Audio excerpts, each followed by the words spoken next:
કારણ કે ફેમિલીમાં સ્ટેબિલિટી અને પીસ હશે ને તો જ બિઝનેસમાં અને રોટરીમાં બે જગ્યાએ મજા આવશે. બેક હોમ ડિસ્ટર્બન્સ હશે ને તો ઓફિસમાંય મજા નહીં આવે અને અહીંયા રોટરીમાં પણ તમને મજા નહીં આવે. એટલે family stability and family peace is important. Priority to family is very important.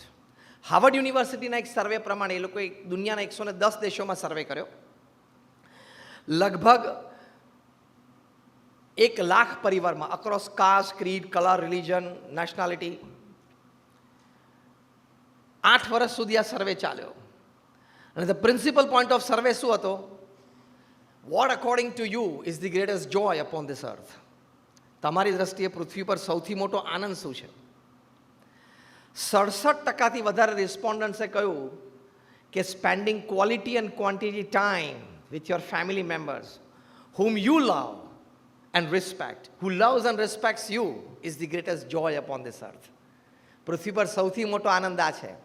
તમારા પરિવારજનો જેની માટે તમને પ્રેમ અને આદર છે એ લોકોને પણ તમારા માટે પ્રેમ અને આદર છે.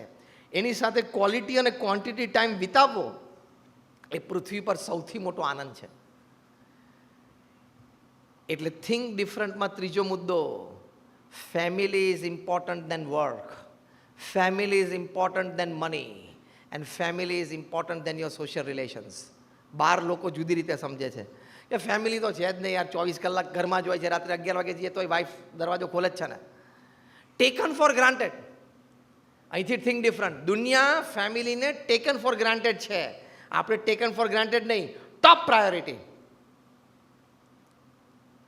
કારણ કે એ છે ને તમારા આનંદ અને એનર્જી બંનેનો સ્ત્રોત ફેમિલીમાં છે. ત્યાં સરખું ચાલતું હશે ને તો ઓફિસમાં રોટરીમાં બે જગ્યાએ સેવામાં સારું ચાલશે, અને ત્યાં ડિસ્ટર્બન્સ હશે ને તો બે જગ્યાએ ડિસ્ટર્બન્સ. એટલે કયા એટીટ્યુડથી જીવવાનું ફેમિલીમાં? તમે પ્રિન્સિપલ બ્રેડ વિનર હો ને તો પણ ફેમિલીમાં એમ જ સમજવાનું કે જેમ બાકીના 4 જણા 5 જણા છે ને એમ જ હું છું. એક બહુ સરસ પુસ્તક મેં કોરોના કાળ દરમિયાન વાંચ્યું, I think it was in 2021, every man's mission. એના લેખક છે એક લેડી રેબેકા બિયર્ડ. એને બહુ સરસ પ્રસંગ લખ્યો છે. She is a psychiatrist, she is a public speaker, she is a social counsellor. એમણે એક પ્રસંગ પોતાનો લખ્યો છે એક દિવસ કે મારા સેશન પછી એક લેડી મને અપ્રોચ કરી. શી મસ્ટ બી અરાઉન્ડ 45. અને લેડીએ મને એપ્રોચ કરીને કીધું કે મારે તમારી બહુ પર્સનલ એપોઇન્ટમેન્ટ જોઈએ છે. એટલે નેક્સ્ટ ડે 10 વાગે મેં એમને એપોઇન્ટમેન્ટ આપી, મારા ઓફિસે આવ્યા. અને આ લેડી ઓથર રેબેકા બિયર્ડને કહ્યું કે મને ઘર કરતાં ઓફિસમાં વધારે મજા આવે છે. આ એક જબરી વાત છે. હા, બહુ ડીપ તમે જાઓ ને તો ઘણા બધાને આવું હોય છે. ઘર કરતાં ઓફિસમાં વધારે મજા આવે છે. કારણ કે પેલું રૂટીન સમજી લીધું, ટેકન ફોર ગ્રાન્ટેડ સમજી લીધું. અહીંયા ઇનોવેશન, ક્રિએશન, મીટિંગ બધું હોય એટલા માટે. અને વાઇસે વર્ષા હોય છે. તમે ઘરેથી 9 વાગે નીકળો ત્યારે ઘરમાં બધાને એમ હોય છે 6 વાગ્યા સુધી શાંતિ.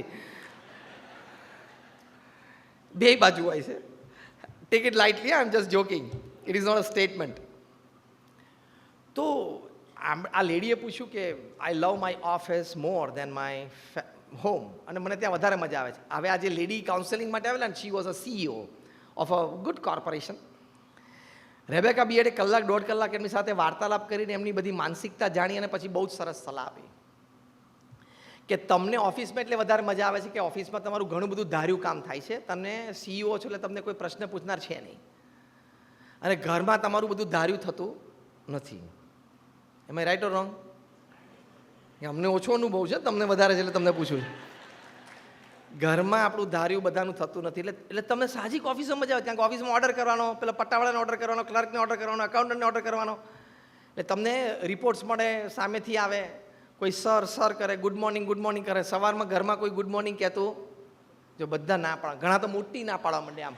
એટલે 10 વર્ષથી નહીં, ના 20, 30. એટલે ત્યાં ઓફિસમાં વધારે મજા આવે છે. રેબેકા બિયર્ડે બહુ સરસ વાત કરી. Now coming on a serious note, she said કે તમે CEO તરીકે ઘરમાં સેલરી લઈને આવો છો અને તમારી સેલરી ઉપર ઘરમાં બધો વ્યવહાર ચાલે છે. એટલે તમને એક એટીટ્યુડ મનમાં રહે છે કે ઘરના ફેમિલીએ મારું રિસ્પેક્ટ કરવું જોઈએ, મારા વર્ડ્સનું રિસ્પેક્ટ કરવું જોઈએ, મને વડીલ જ માનવો જોઈએ.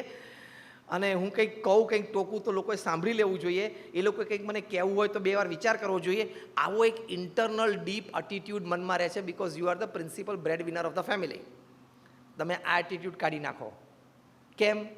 સુપર વાત કરી રેબેકા બિયર્ડે કે તમે પ્રિન્સિપલ બ્રેડ વિનર તરીકે પારિવારિક સુખમાં જેટલા હિસ્સેદાર છો, એટલો જ હિસ્સેદાર તમારા પરિવારમાં એક નાનું 2 મહિનાનું બાળક હોય, એની ઇનોસન્ટ સ્માઇલ, એની તાકાત તમારી સેલરી જેટલી તો છે જ.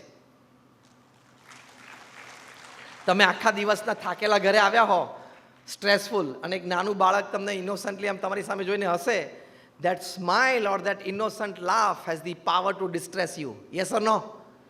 એમાં એટલી તાકાત છે. તો પરિવારમાં બધા સરખા છો એટલે એટીટ્યૂડ ત્યાં બધો જ મૂકી દેવાનો.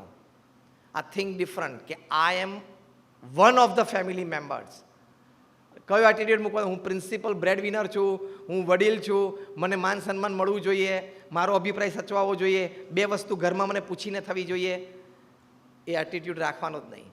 આજે સાંજે તમે ઘરે જાઓ અને તમારા વાઈફ તમને સરપ્રાઈઝ આપે કે જો આપણે કર્ટેન્સ બદલી નાખ્યા, જો તમે કેવા લાગે છે, એટલે શું જવાબ આપવાનો? બોલો. હા, એટલે શીખી ગયા બધા, એટલે પ્રવચન પૂરું. હું તમને બધા સમાનાર્થી શબ્દ શીખવાડતો. બહુ સરસ, excellent, beautiful, out of the world, what a choice, wonderful colours. કારણ કે તારે ક્યાં પડતા અમે જોઈને જિંદગી પૂરી કરવી છે.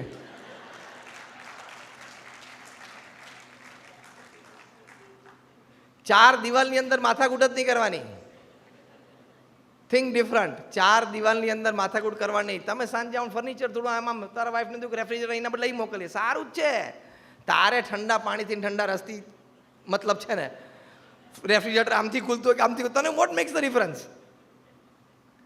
હું નાની સિમ્પલ વાત કરું છું. What I mean to say is, ફેમિલીમાં એઝ અ ફેમિલી પર્સન તમારે રહેવાનું, તો તમને આનંદ આવશે. તો how will you become different? You will be loved by all the family members. And how will you succeed? તો you succeed that you get more family joy and family happiness, જે પૃથ્વી પર સૌથી મોટો આનંદ છે. એટલે એવી રીતે ફેમિલીમાં પણ આપણે રહેતા શીખી જવાનું. તમે એમ કહો કે ના, વખતે ઉનાળામાં મહાબલેશ્વર ફરવા જઈએ, અને તમારા સ્પાઉસ કે ના સિમલા જવું છે, ક્યાં જવાનું? હું દ્રઢ કરાવું છું એટલા માટે કે મહાબલેશ્વર અને સિમલા તો ત્યાં ને ત્યાં જ રહેવાના છે. આપણે જન્મ્યા પહેલાંના ત્યાં હતા, અત્યારે પણ ત્યાં છે, અને આપણે મરી જશું પછી પણ મહાબલેશ્વર અને સિમલા ત્યાં ત્યાં રહેવાના છે. આપણે આ વર્ષે સિમલા જવાનું, પછી 2 વર્ષ પછી મહાબલેશ્વર રહેવાનું, એ તો ત્યાં ત્યાં રહેવાનું છે. પણ તું સિમલાનું મહાબલેશ્વર કરીશ તો પેલાનું મન ત્યાંનું ત્યાં નહીં રહે. એટલે એક સરસ ફોર્મ્યુલા છે થિંક ડિફરન્ટની when it comes to family life. મેં જેટલું વાંચ્યું છે, જેટલા લોકો સાથે ઇન્ટરેક્શન કર્યું છે, સેમિનાર્સ, કોન્ફરન્સીસ ભર્યા છે, એમાંથી મેં એક ફોર્મ્યુલા ડિઝાઇન કરી છે, TAAC, ટેક ફોર્મ્યુલા.